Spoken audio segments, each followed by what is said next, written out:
यूहन्ना 15:5। मैं दाखलता हूं, तुम डालियां हो।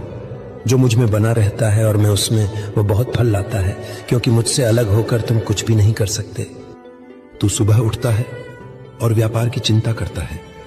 तू ग्राहक की तलाश करता है, नया आइडिया सोचता है, प्रॉफिट और लॉस का हिसाब करता है। पर एक बात तू भूल जाता है। क्या तूने आज दिन की शुरुआत मेरे साथ की? नीति वचन 1603। अपने कामों को यहोवा पर सौंप दे तो तेरी योजनाएं सिद्ध होंगी। एक व्यापारी हर महीने अपनी आमदनी का पहला भाग मुझे समर्पित करता था। वह मुझसे प्रार्थना करता, प्रभु तू मेरे काम का राजा है, तू मेरा साझेदार है। उसका व्यवसाय धीरे धीरे बढ़ा, पर साथ ही उसकी आत्मा भी मेरी ओर बढ़ी। पर फिर क्या हुआ? उसने कहा, अब सब ठीक चल रहा है, अब मुझे समय नहीं मिलता प्रभु के लिए। और जैसे ही उसने मुझे भुलाया, उसके फैसले बिगड़ने लगे, ग्राहक घटने लगे। और एक दिन उसने कहा, प्रभु सब फिर से खो गया। मैंने उत्तर दिया, तू मुझसे अलग होकर कुछ नहीं कर सकता। यूहन्ना 15:5। मैं दाखलता हूं, तुम डालियां हो।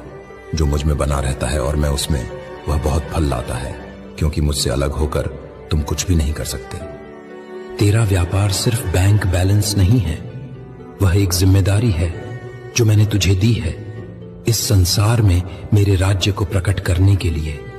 तेरे ग्राहक, तेरे कर्मचारी, तेरे साझेदार, वो सब मेरी निगरानी में हैं। पर जब तू मुझे दरवाजे से बाहर रखता है तो तू मेरी आशीष भी बाहर कर देता है। व्यवस्था विवरण 8:18। पर तू यहोवा अपने परमेश्वर को स्मरण रखना, क्योंकि वही है जो तुझे संपत्ति कमाने की शक्ति देता है। एक युवती ने नया स्टार्टअप शुरू किया। उसने कहा, यीशु ये काम तुझसे शुरू किया है, हर फैसला तुझसे पूछूंगी। पहले महीने में ही उसे ऐसी सफलता मिली जिसकी उसने कल्पना भी नहीं की थी। पर सबसे बड़ी बात यह थी कि उसके साथ शांति और सच्ची तृप्ति भी